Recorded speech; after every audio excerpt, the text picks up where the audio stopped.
Hello Divya, मैं बिल्कुल सही हूँ। और तुम कैसी हो? मैं भी सर बढ़िया हूँ। एक्चुअली मुझे एक काम था, कल तक मुझे ये फाइल कंप्लीट चाहिए। प्लीज तुम चेक कर दो। I am so sorry sir, मैं कल नहीं आ पाऊंगी।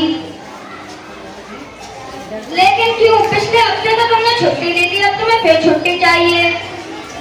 वो क्या है ना सर, पिछले हफ्ते मैंने इसलिए छुट्टी ली थी, मेरी तबीयत कुछ ठीक नहीं थी, पर मैं कल इसलिए छुट्टी ले रही हूँ, मुझे कल बोर्ड देने जाना है। अरे तुम इन फालतू के कामों पर ध्यान मत दो। अगर हम वोट नहीं देंगे तो फिर सरकार नहीं चलेगी। लेकिन सर ये मेरा अधिकार है, मैं एक भारतीय नागरिक हूँ। भारतीय नागरिक होने के नाते मेरी नैतिक जिम्मेदारी है, मैं तो वोट देने जरूर जाऊंगी। अच्छा ठीक है, तुम जाओ, तुम अपने नैतिक अधिकारों का प्रयोग करो, लेकिन मैं तो कहीं नहीं जाने वाला। सर आप इतने ग्रेट इंसान होकर भी ऐसी बातें करते हैं तो इन आम जनताओं का क्या होगा? मुझे तो लगता है आपको वोट देने जाना चाहिए, पर आपको बता दें मतदाता बनना जरूरी है। मैं मतदाता हूँ, मेरे पास वोटर आईडी कार्ड भी है, इसके मुझे कई फायदे भी हैं। सर मतदाता बनना ही नहीं बल्कि मतदान करना जरूरी है। अरे जब सरकार मेरे बारे में नहीं सोचती तो मैं क्यों सोचूं सरकार के बारे में? फायदे या नुकसान से सरकार नहीं चलती। हमारा एक एक वोट कितना कीमती होता है। हमारे एक वोट डालने से हम एक अच्छी सरकार का चयन कर पाएंगे। अरे देश सरकार नहीं, सरकार हम जैसे बिजनेसमैन चलाते हैं। सर आप यही तो नहीं जानते, सरकार ने जब ये जारी किया तभी तो हम और आप सभी लोग अपने अपने बिजनेस चला पा रहे हैं। मुझे तो लगता है आपको वोट देने जाना जरूर चाहिए। हाँ दिव्या, तुम ठीक कह रही हो, मैं वोट देने अवश्य जाऊंगा। मैं अपने नैतिक अधिकारों का प्रयोग करूंगा। सर चुनावी बिगुल बच चुका है, राजनीतिक पार्टियां हमारे सामने खड़ी हैं, परंतु ये समझ में नहीं आता किसको चुने। विवेक से सोचना, सही को चुनना।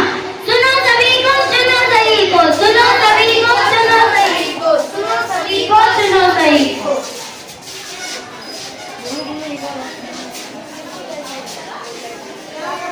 आइए हम आपको लेकर चलते हैं अपनी नई युवा पीढ़ी की ओर।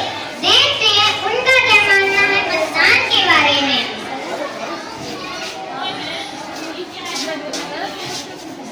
और कैसे हो तुम लोग? और सब बढ़िया है। हम भी बढ़िया है। और पढ़ाई कैसी चल रही है? क्या है यार, पढ़ाई के बारे में बात करते हो? ये होगा कल का क्या प्लान है? हम तो कल वोट डालने आएंगे। हम कल पहली बार वोट डालने जाएंगे, हमें कल सरकार चुनने का मौका मिलेगा। अरे यार मैंने अपने तरफ से पिकनिक का प्लान बनाया और तुम लोग पढ़ाने के कामों में लगे रहते हो। तुम्हें धूप में खड़े होकर वोट डालने जाना है। हमें पता है वोट से क्या हो सकता है। क्या हो सकता है? एक वोट से सरकार बन भी सकती है और बनते बनते रुक भी सकती है। नहीं रोकनी यार, मुझे नहीं पढ़ना है सारे फालतू के चक्करों में। मैं तो अपना भविष्य बदल जाकर बनाऊंगा। मैं यहाँ वोट क्यों लूं? अच्छा सरकार कुछ नहीं करती तो तुम बताओ, तुमने देश के लिए क्या किया? क्या तुमने चाहती सरकार ऐसे नहीं चला, प्रशासन लगे जिससे हमारे देश का विकास हो। कोई कैसे में होगा अगर हम वोट नहीं देंगे तभी तो कोई कैसे में होगा अगर हम वोट देंगे तभी तो हमारे देश का विकास होगा। अगर हम लोग सही दिन कामों में नहीं करेंगे तो कैसे में होगा? इसलिए हम सभी को वोट जरूर देना चाहिए।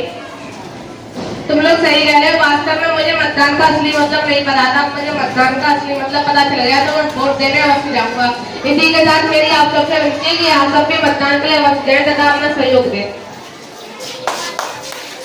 हम बढ़ेंगे देश बढ़ेगा, हम बढ़ेंगे देश बढ़ेगा, हम बढ़ेंगे देश बढ़ेगा, हम बढ़ेंगे देश बढ़ेगा, हम बदलेंगे देश बदलेगा, हम बदलेंगे देश बदलेगा, हम बदलेंगे देश बदलेगा, हम बदलेंगे देश बदलेगा।